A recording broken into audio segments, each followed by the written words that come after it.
இது வந்து ultrasonic flat detector. இது வந்து லோக்கல் பிராண்ட், EECI சொல்லுவாங்க, இன்ஜினியரிங் எலக்ட்ரானிக்ஸ் அப்படின்ற கம்பெனி, மும்பை பேஸ்டு கம்பெனி. இதில் வந்து 2 மாடல் இருக்குது.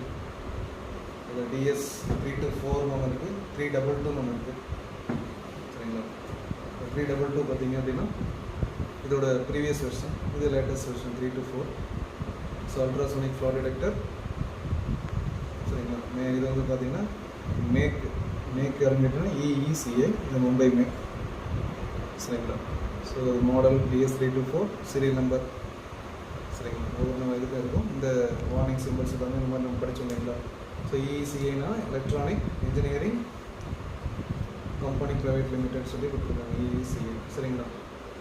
ஸோ இந்த போர்ட், இந்த 5 voltage DC ரெக்கார்டிங் அவுட்புட்டு.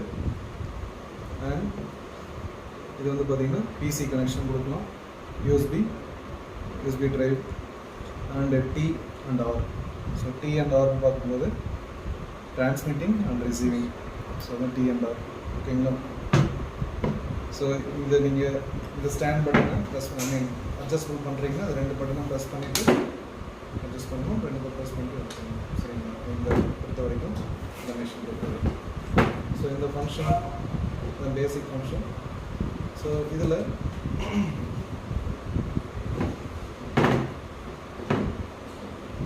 பார்த்தீங்க அப்படின்னா உங்களுக்கு இந்த இடத்துல gate 1 gate 2. So next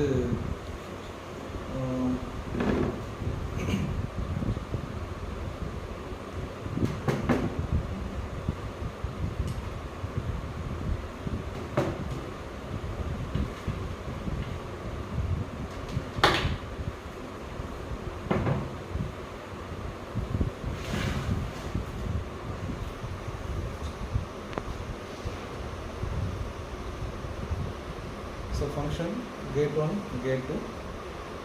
next கேட்டை நீங்கள் செட் பண்ணுறீங்க, நகர்த்துறீங்க அப்படின்னா இந்த பட்டன் ப்ரெஸ் பண்ணணும். அண்ட் கேட்டோட வித் இன்க்ரீஸ் பண்ணுறீங்கன்னா இன்க்ரீஸ் ஆர் டிக்ரீஸ் இதை ப்ரெஸ் பண்ணணும்.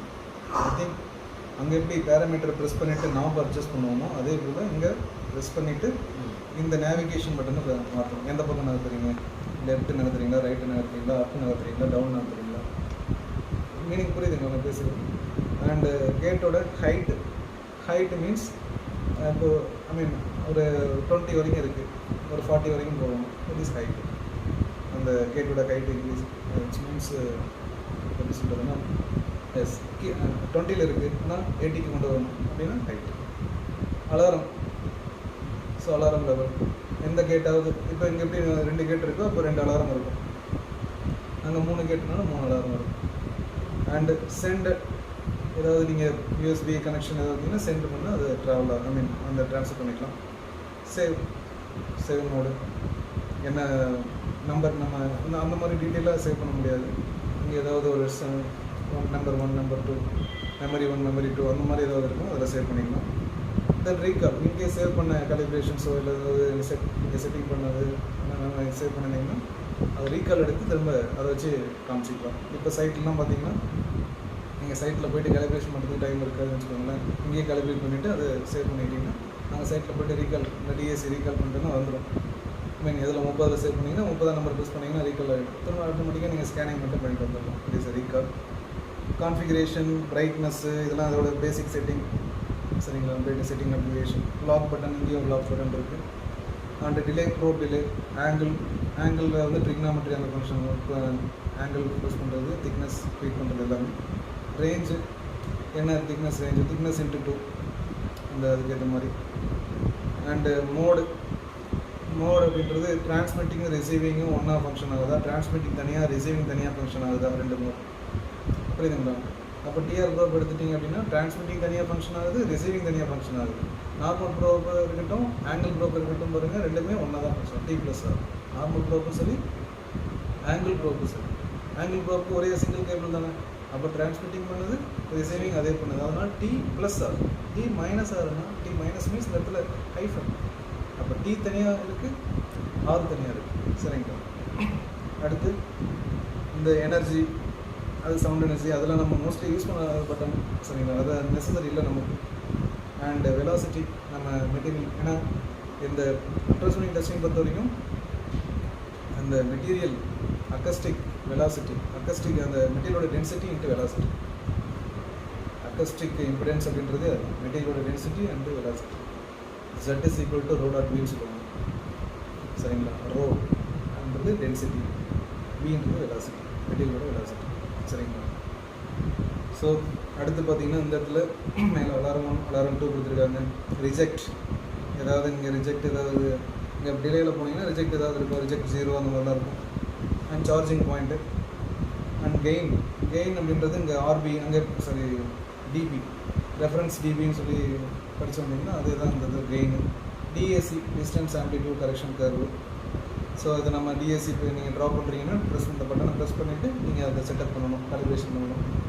அண்டு ஜூம் பண்ணுறீங்க, அங்கேயும் ஒரு ஜூம் பார்த்தோம், இங்கேயும் ஜூம் பண்ணுறீங்கன்னா ஏதாவது எனக்கு தெரியும், மோஸ்ட்லி இதெல்லாம் யூஸ் பண்ணாத ஃபங்க்ஷன். அண்ட் எக்கோ டிஸ்பிளே தெரியும். அண்ட் ரிஜெக்ட், இங்கே ஏதாவது ரிஜெக்ட் பண்ணுன்னா இதுக்கேற்ற மாதிரி இங்கே தெரியும். அண்ட் ஃப்ரீஸ், அதே சேம் ஃபங்க்ஷன். அதனால தான் அது ஒலிம்பஸ் எபோச் 650 பார்த்தீங்கன்னா அட்வான்ஸ்டு கன்வென்ஷனல், இது ஜஸ்ட் லைக் கன்வென்ஷனல் சரிங்களா கன்வென்ஷன் சரிங்களா.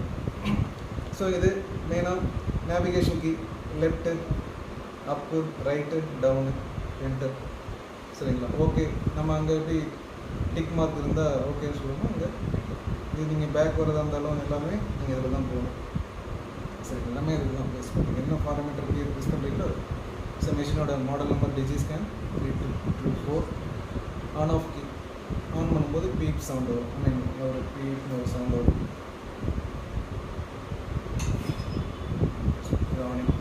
ஓகேங்களா. இதுதான் பேசிக். இது வந்து நம்ம ஒரு இன்ஸ்ட்ருமெண்ட்டோட பேசிக் இன்ஃபர்மேஷன் பார்த்துருக்கோம். இதோட அசசரிஸ் எல்லாம் பற்றி பார்க்கலாம். ஏன்னா ப்ரோப் தான் யூடியோட ஹார்ட்னு சொல்கிறோம்.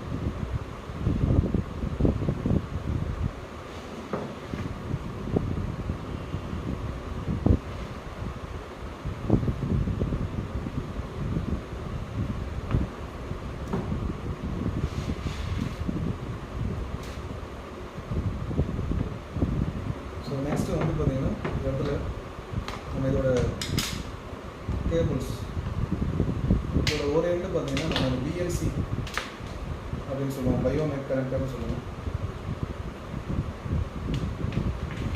ஸோ ஒரு எண்டை வந்து நம்ம இதில் கனெக்ட் பண்ணுவோம். இது நீங்கள் நார்மல் ப்ரோப் யூஸ் பண்ணிங்கன்னா ஒரே சிங்கிள் கனெக்டர் தான் சரிங்களா.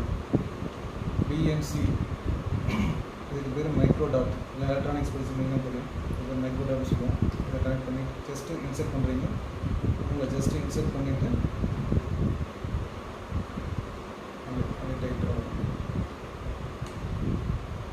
சரிங்களா. இது கூட நீங்கள் நார்மல் ப்ரோப், இந்த எண்டு பேர் சைஸ் சின்னதாக இருக்கிறதுனால மினி லிமோ, இதே சைஸ் பெருசாக இருந்ததுன்னா லிமோ சரிங்களா. ஸோ நீங்கள் ஆங்கிள் கோயிங்கில் கனெக்ட் பண்ணாலும் கனெக்ட் பண்ணிக்கலாம். இதே நார்மல் ப்ரோப் பண்ணாலும் கனெக்ட் பண்ணிக்கலாம். ப்ரோப் எடுத்தோடனே ப்ரோப்போட ஹெட்டை முதல்ல பார்க்கணும். அதோட தலைப்பகுதி என்ன பார்க்குறீங்க, அது என்ன டயா, ப்ரோப்போட டயாமீட்டர் என்ன, ப்ரோப்போட டயாமீட்டர் மீன்ஸ் கிறிஸ்டல் டயாமீட்டர் என்ன, இந்த கிறிஸ்டலோட ஃப்ரீக்வன்சி என்ன. அப்போ வந்து பார்த்தீங்கன்னா 10 டயா 4 மெகாஹெர்ட்ஸ் சரிங்களா. அப்போ அது பேஸ் பண்ணியிருக்கோம். அப்போ நமக்கு நம்மளுடைய ஜாபுக்கு இந்த ப்ரோப் கரெக்டான சூட்டபிள் ஆகுமா அப்படின்னு பார்க்கலாம் சரிங்களா. ஸோ ஃபஸ்ட்டு ப்ரோப் பற்றி சொல்லிடுறேன். ஸோ இது வந்து பிஎன்சி மினி லிமோன்னு சொல்லிட்டோம். நெக்ஸ்ட்டு இது வந்து பார்த்திங்கன்னா என்னது, normal probe or 0 degree probe or single element probe, element because we are a single element only. இதுதான் கிறிஸ்டல், சிங்கிள் கிறிஸ்டல் தான், அதனால் சிங்கிள் கிறிஸ்டல்னு சொல்லணும், சிங்கிள் எலிமெண்ட்னு சொல்லணும் சரிங்களா. ஸோ அதே போல் டிஆர் ப்ரோப், டிரான்ஸ்மிட்டிங் தனியாக பண்ணணும், ரிசீவிங் தனியாக பண்ணணும். So that we have the partition for dual crystal. இதில் ஒரு ரெண்டு கடையில் பார்ட்டிஷன் பண்ணியிருக்காங்க. இது ஒரு கிறிஸ்டல், இது ஒரு crystal. Lithium sulphide, barium titanate சரிங்களா. இது மேபி குவார்ட்ஸ் கிறிஸ்டலாக இருக்கலாம். இதெல்லாம் படிக்கும், இது நோட்ஸ் எடுத்துருக்கீங்க இல்லைங்களா. ஸோ இது வந்து ஹெட்டில் அழிஞ்சிருச்சு. இதுவும் 10 டயா அண்ட் 4 மெகாஹெர்ட்ஸ் தான். ப்ரோபுக்கு நீங்கள் யூஸ் பண்ணக்கூடிய ப்ரோபுக்கு கண்டிப்பாக நம்பர் இருக்கும். இந்த நம்பர்லாம் கம்பல்சரி நீங்கள் ரிப்போர்ட்டில் நோட் பண்ணணும். அதே போல் மிஷினோட சீரியல் நம்பர் நம்ம ஏற்கனவே சொன்ன மாதிரி ஃபங்க்ஷன்ஸ் தெரியாமல் இருந்தால் நம்ம நோட் பண்ணோம், வித் காலிப்ரேஷன் சர்டிஃபிகேட் இருக்கணும். சரிங்களா? ஸோ இது வந்து டிஆர் ப்ரோபோட ஃபங்க்ஷன். டிரான்ஸ்மிட்டிங் ரிசீவிங் ஃபங்க்ஷன் கொடுக்குது. இது நார்மல் ப்ரோப். நார்மல் ப்ரோப் வந்து ஒரு particular zone, which means dead zone அப்படின்னு சொல்லுவோம். அது ஏன் அப்படின்னா இந்த கிறிஸ்டல் வந்து ரிங் ஆகிறதுக்கு டைம் எடுத்துக்கும், ringing time of the crystal. So that transfer பண்ணுறதுக்கான லேட் ஆகும் ட்ரான்ஸ்ஃபர் பண்ணுறதுக்கு. ஸோ அதனால் ஒரு particular area, which means approximately டிசைனர்லாம் சொல்கிறது பார்த்தீங்கன்னா 8 mm நம்மளால் பார்க்க முடியாது. சிங்கிள் ஆக்சஸ், ஏன்னா யூடி வந்து best for single side access அப்படின்னு பார்க்கும்போது இது ஒரு நார்மல் ப்ரோப்ளம் எடுத்துக்கிட்டிங்கன்னா டியூவல் ஆக்சஸ் போக முடியும். அப்போ என்ன பண்ண முடியும், ரிவர்ஸ் ஸ்கேனிங், ஒரு சைடு ஸ்கேன் பண்ணிவிட்டு திரும்ப ஜாப்பை திருப்பி போட்டு இப்போ எப்படி நம்ம ஜாப் திருப்போம் அப்படிங்களா, நம்ம ஒரு சைடு ஸ்கேன் பண்ணுறீங்க, ஒரு 8 mm வந்து உங்களுக்கு தெரியாது, என்ன நடந்ததே தெரியாது. ஜாப் திருப்பிட்டு ஆப்போசிட் சைடில் பார்த்தோம்னா கவர் ஆகிடும். நார்மல் ப்ரோப்ளம் பண்ணிங்க. இதே டிஆர் ப்ரோப் பண்ணிங்கன்னா இந்த இஷ்யூ வராது. ஓகே, அடுத்து ஆங்கிள் ப்ரோப். ஆங்கிள் ப்ரோபோட டயகனல் அந்த கிறிஸ்டல் பாருங்கள், இது வந்து ப்ரோப் ஷூ. இந்த கிறிஸ்டல் டேமேஜ் ஆகிறதுக்காக நம்ம கொடுத்துருக்கிறது அது பேர் ப்ரோப் ஷூ ஃபார் வியரிங் பர்பஸ்க்காக, அதாவது டூ நாட் வியர் ஆகக்கூடாதுன்ற பர்பஸ்க்காக கொடுத்தது. கிறிஸ்டல் பார்த்தீங்கன்னா அது பாருங்கள் ப்ளேஸ் பண்ணியிருக்காங்க வீட்டுக்குள்ள. அதோட டயகனல் இங்கே பொறுத்த வரைக்கும் டயகனலாக தான் 8 into 9. சரிங்களா? ஒரு பக்கம் 8, ஒரு பக்கம் 9. ஸோ 8 and 9 டயகனல் ஷேப்பில் தான் இருக்குது. அண்டு இது 45 degree ஆங்கிள். சரிங்களா? இது 4 MHz. ஒவ்வொன்று இதுக்கும் ப்ரோப் நம்பர் கொடுத்துருக்கோம், என்ன டிகிரி ப்ரோப் யூஸ் பண்ணுறீங்கிறது. இது 45 degree அண்டு இது 70 degree ப்ரோப். 8 into 9 70 degree. சரிங்களா? அண்ட் இது வந்து 60 degree. இந்த டிகிரிலாம் எப்படி வருது, இதெல்லாம் ஒரு உண்மையை சொல்ல போனால் இதில் வந்து கொடுக்கறது உங்களுக்கு டிகிரி கொடுக்குறது இல்லை. அதை நீங்கள் புரிஞ்சுக்கணும். நீங்கள் வச்சிங்கன்னா அது வந்து 70 degree ஆங்கிள் தான் பாஸ் ஆகுது அப்படின்றதுலாம் கிடையாது. அதுலேருந்து வெளியே வருது என்னவோ லான்ச் விண்டோஸ் தான் வருது. வந்து பட்டு இன்டர்மேஷன் பட்டு மூவ் ஆகும்போது தான் அது சேர்வே வருது. அதுதான் நம்ம ஒன்று படிக்கணும். சேர்வே எப்படி உருவாகுது, இதுதான் கிரிட்டிக்கல் ஆங்கிள் டாபிக் படிக்கணும். அதனால தான் உங்களுக்கு அந்த சின்ன புக்கை கொடுத்து படிக்க சொல்கிறேன். இன்னும் போட்டி கொஞ்சம் படிச்சிங்கன்னா என்னோடய வேலை எடுத்து நீங்கள் ட்ராவல் ஆக முடியும். I am expecting that means. சரிங்களா? ஸோ அடுத்து இது எல்லாமே 4 MHz ப்ரோப், இது எல்லாமே 2 MHz ப்ரோப். இதனால தான் ஃப்ரீக்வன்சி அதிகமான வேவ் லென்த் கம்மியாகும்னு சொல்கிறோம். Mostly we are using 4 MHz probe. 2 MHz வந்து சும்மா வாங்கி வச்சுருக்கேன் பாரு, இது வரைக்கும் யூஸ் பண்ணதே கிடையாது, ஒரு டைம் கூட யூஸ் பண்ணது கிடையாது. பேசாமல் வாங்க வந்தால் ஒரு 40,000 மிச்சம் ஆகிடும். ஸோ இந்த மாதிரிலாம் இருக்குது பாருங்கள். இதெல்லாம் ஃபுல்லாக பழசு மாதிரி ஆகிடும், ஆனால் அது ஆகிடுது புதுசாக அப்படியே இருக்கும். வாங்கிட்டு வந்து பாக்ஸ் கூட அப்படியே இருக்கும். ஸோ அதனால தான். ஸோ இது வந்து பார்த்திங்கன்னா ஃப்ரீக்வன்சி கம்மியாக, அதாவது இது ஒரு கான்செப்ட் புரிஞ்சுக்கோங்க. திக்னஸ் அதிகமாக போகும்போது மோர் தென் 50 mm திக்னஸ் போச்சுன்னா நீங்கள் 2 MHz யூஸ் பண்ணணும். லெஸ் தேன் 50 mm போனீங்கன்னா நீங்கள் 4 MHz ப்ரோப் யூஸ் பண்ணணும். சரிங்களா? அதாவது நீங்கள் திக்னஸ் அதிகமாக நாங்கள் ஜாப் அதிகமாக வரல எங்களுக்கு, அதுதான் மீன் பண்ணுறேன். இப்போ ஜாப் அதிகமாக பண்ண முடியும், திக்னஸ் கம்மியாக உள்ள தான் வருது சார். 50 mm மேலே எங்கே இருக்குது அதிகமாக? இது ரொம்ப ரேர் கேஸில் தான் லாஸ்ட் டைம் போய் பண்ணிட்டு இருந்தாங்க. ஆனந்த ஃபேப்ரிகேஷன்ஸில் பண்ணியிருக்கேன். மற்றபடி எல்லாமே லோ திக்னஸ் தான். சரிங்களா? 8 mm, 10 mm, 7 mm 12 mm மாதிரி போயிட்டு 2 ஸ்கேன். அண்டு இது வந்து இந்த பிளாக்லாம் பார்த்தீங்கன்னா இது வந்து international institute of welding, IIW பிளாக்னு சொல்லுவாங்க. International institute of welding. சரிங்களா? இங்கே மென்ஷன் பண்ணியிருப்பாங்க IIW. கார்பன் ஸ்டீல் பார்த்தா வந்து ஸ்டெயின்லெஸ் ஸ்டீல் தெரியும், மெஷினிங் பண்ணனால கார்பன் ஸ்டீல் மாதிரி நமக்கு தெரியுது. இது கார்பன் ஸ்டீல் தான், புரியுதுங்களா? ஸோ இதெல்லாம் நீங்கள் இந்த V1 பிளாக், இது V2 பிளாக். IIWனா international institute of welding. So இது வந்து ஸ்டெப் பிளாக். சரிங்களா? அண்ட் இது வந்து DAC பிளாக்னு சொல்லுவோம். இது வந்து பார்த்தீங்கன்னா DAC பிளாக். ஓகேங்களா?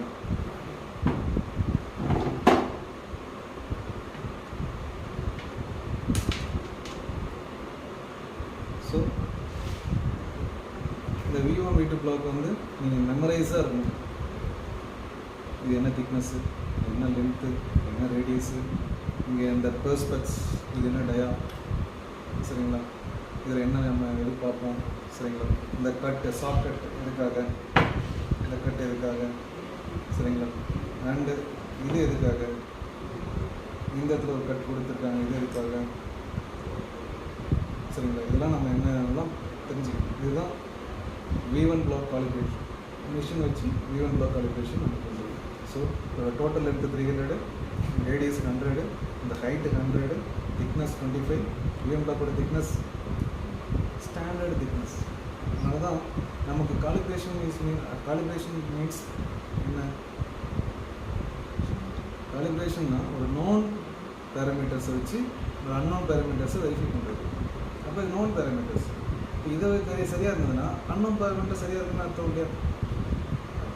நமக்கு தெரிஞ்ச வேல்யூ வச்சு தெரியாத வேல்யூவை ஸ்டாண்டர்ட் பண்ணிக்கிறது தான் காலிப்ரேஷன். சரிங்களா. அப்போது 300 லென்த்து, இந்த டயாமீட்டர் வந்து பார்த்திங்கன்னா உங்களுக்கு 50, இந்த டயா, அதாவது இந்த டயா 50, திக்னஸ் 24.5 சம்திங் வரும். சரிங்களா. ஏன்னா இங்கே ஒரு 0.5 இங்கே ஒரு 0.5 வந்து உள்ளுக்குள்ளே போயிருக்கு. ஏன்னா ஆக்சுவலி 25 இங்கே வச்சு பார்த்தீங்கன்னா தெரியும். ஒரு 0.5 வந்து உள்ள போயிருது. 24 mm சொல்லுவாங்க. விச் மீன்ஸ் டயா இதோட இது வந்து இதோட திக்னஸ் வந்து 24, டயா வந்து 50. ஓகேங்களா.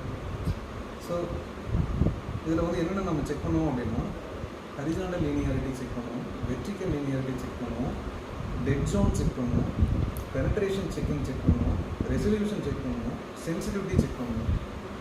இந்த ஹோல் வச்சு சென்சிட்டிவிட்டி செக் பண்ணுவோம், இதை வச்சு டெட் ஜோன் செக் பண்ணுவோம், horizontal linearity, vertical linearity check பண்ணுவோம். சரிங்களா. And resolution check. இந்த இடத்துல ப்ரோப் வச்சிங்க அப்படின்னா இங்கேருந்து பார்க்கும்போது 100, அடுத்து இந்த ஹைட்டு 85, விச் மீன்ஸ் இங்கேருந்து இது வரைக்கும் 85, இதுலேருந்து அதே நேரம் 91. அப்போது இந்த இடத்துல ப்ரோப் கரெக்டாக ப்ளேஸ் பண்ணிங்கன்னா 100ல் ஒரு எக்கோ வரணும், 85ல் ஒரு எக்கோ வரணும், 91ல் ஒரு எக்கோ வரணும். அது இருந்து என்ன தெரியுது? To find the closest indication, that is mean resolution. பக்கத்தில் உள்ள இண்டிகேஷன் தெளிவாக தெரிஞ்சதுன்னா அது பேர் தான் ரெசல்யூஷன். சென்சிட்டிவிட்டி, ப்ரோப் இங்கே வச்சிங்கன்னா 35 mm டிஸ்டன்ஸில் ப்ரோப் இங்கே வைக்கிறீங்க. விச் மீன்ஸ் ப்ரோப் ப்ளேஸ் பண்ணுறது, ப்ரோப் பிடிக்கிறது இப்படி தான் பிடிக்கும். இந்த இடத்துல சப்போர்ட்டிவ் தான் பிடிக்கும். சரிங்களா. இந்த இதுதான் ரெண்டும் ஸ்ட்ராங்காக பிடிக்கும். ஸோ ப்ரோப் வந்து இப்படி ப்ளேஸ் பண்ணுறீங்க அப்படின்னா, சரிங்களா, இப்படி ப்ளேஸ் பண்ணிட்டீங்க, ட்ராவல் ஆகுது, ப்ரொபகேட் ஆகுது, விச் மீன்ஸ் ப்ரொபகேட் ஆகுது. ஸோ நமக்கு அந்த எக்ஸ் ஆக்சிஸ் அதை நான் ட்ராவல் பார்த்தேன், அதில் 35 நேரம் ஒர்க்கு ரைஸ் ஆகுது. புரியுதுங்களா. ரேஸ் ஆச்சுன்னா சென்சிட்டிவிட்டிஸ் ஓகே. அதே இதை திருப்பி வச்சுட்டு இந்த பக்கம் வைக்கிறீங்க. இந்த பக்கம் வச்சுட்டு பார்க்கும்போது 15 mm, இந்த பக்கம் 35, இந்த பக்கம் வந்து 15 mm இந்த 1.5 டயாமீட்டர் ஹோல் கிடச்சிச்சு அப்படின்னா that is sensitivity. Sensitivity is nothing but to find the smallest discontinuity that can be detected in QT. That is the smallest discontinuity என்ன? lambda by 2. சரிங்களா. lambda என்னன்னு தெரியும், velocity by frequency. அதில் ஒரு by 2 வரும் sensitivity. ஓகேங்களா. So இதே போல் V2 black பற்றி நம்ம தெரிஞ்சுக்க போகிறோம். ஸோ இதெல்லாம் நிறையா விஷயம் இருக்குது, போகலாம் லேர்ன் பண்ணிக்கலாம். ஸோ V2 பிளாக்லேயும் சென்சிட்டிவிட்டி போல் இருக்கும். இது ப்ரோப் இண்டெக்ஸ் பாயிண்ட் கண்டுபிடிக்கணும், கோயின்சைட் ஆகணும். ப்ரோப் இண்டெக்ஸ் பாயிண்ட் என்ன ஆங்கிள் பண்ணணும், இண்டெக்ஸ் பாயிண்ட் கண்டுபிடிச்சிட்டு அதுக்கப்புறம் என்ன ஆங்கிள் ப்ரோப் சூஸ் பண்ணுறீங்களோ அந்த ப்ரோப்போட ஆங்கிள், அந்த ப்ரோப் ஆங்கிள் வச்சு கரெக்டாக டிடெக்ட் ஆகுதான்னு சொல்லி வெரிஃபை பண்ணிக்கலாம். இதெல்லாம் யூஸ் பண்ணணும். சரிங்களா. ஸோ இந்த பிளாக் வந்து நார்மல் ப்ரோப்பும் காலிப்ரேட் பண்ணுறதையும் யூஸ் பண்ணலாம், ஆங்கிள் ப்ரோப் காலிப்ரேட் பண்ணுறதையும் யூஸ் பண்ணலாம். இது only for angle probe. V2 block only for angle probe. இது only thickness verification, OTG measurements பண்ணலாம். சரிங்களா. இது DAC block, distance amplitude correction. DAC block இல்லாட்டி ரெஃபரன்ஸ் பிளாக்னு சொல்லுவாங்க. இது ஆக்சுவல் நேம் வந்து STH பிளாக்னு சொல்லுவாங்க. ஆக்சுவலாக பேர் STH, ஆனால் நம்ம யூஸ் பண்ணுறது DACயாக யூஸ் பண்ணுறோம். DAC பிளாக்னு சொல்கிறோம், ரெஃபரன்ஸ் பிளாக்னு சொல்கிறோம். இதில் வந்து 3 ஹோல் இருக்கும். சரிங்களா. அதாவது ஒரு டோட்டல் 19 mm திக்னஸ் பிளாக்கு, இன்னொன்று 38 mm, 2 இருக்குது. அதாவது லெஸ் தேன் 50 mm கீழே போகும்போது இதை யூஸ் பண்ணி DAC ட்ரா பண்ணுவாங்க. மோர் தேன் போகும்போது 38 mm, ஏன்னா அதுக்கு மேலே இல்லை, 19 and 38 தான் இருக்குது பிளாக்லாம். ஸோ அப்படி எனக்கு தெரிஞ்சு அதுக்கு மேலே தெரியல. ஸோ இதில் வந்து பார்த்திங்கன்னா நான் 3 டிவிஷனாக பிரிச்சுக்கிறாங்க. இதில் 1/4 இந்த திக்னஸில் 1/4. சரிங்களா. இந்த திக்னஸில் 1/2, இந்த திக்னஸில் 3/4. இந்த 3 ஹோலும் கேட்ச் பண்ணி நம்ம DAC ப்ரெஸ் பண்ணோம்னா 3 கர்வ் அழகாக வரும். அதை வச்சு அந்த கர்வை வச்சு நீங்கள் 2 ஸ்கேனிங் ஏதாவது ஸ்கேன் பண்ணுறீங்க அப்படின்னா அந்த கர்வ் ரேஞ்ச், அந்த first curve 20%, second curve 50%, third curve 80%, 20%க்குள்ளே ஏதாவது எக்கோ ரைஸ் ஆச்சு அப்படின்னா இக்னோர் பண்ணிக்கலாம், அக்செப்டபிள். 50% கர்வ் வந்துச்சு அப்படின்னா accepted with condition. The condition maybe rejected சரிங்களா. அண்ட் 100%ல் டச் ஆச்சுன்னா டைரக்ட் ரிஜெக்டட். இதனால தான் அது டிஸ்டன்ஸ் ஆம்ப்ளிடியூட் கரெக்ஷன் கர்வ். அதை அந்த கரெக்ஷன் கர்வ் வச்சு தான் நீங்கள் வந்து அதை அந்த வந்திருக்கிற இண்டிகேஷன் அக்செப்டாக ரிஜெக்டானு சொல்கிறீங்க. புரியுதுங்களா அந்த concept? Okay. So any other things இதை நம்ம முடிச்சிடலாம்.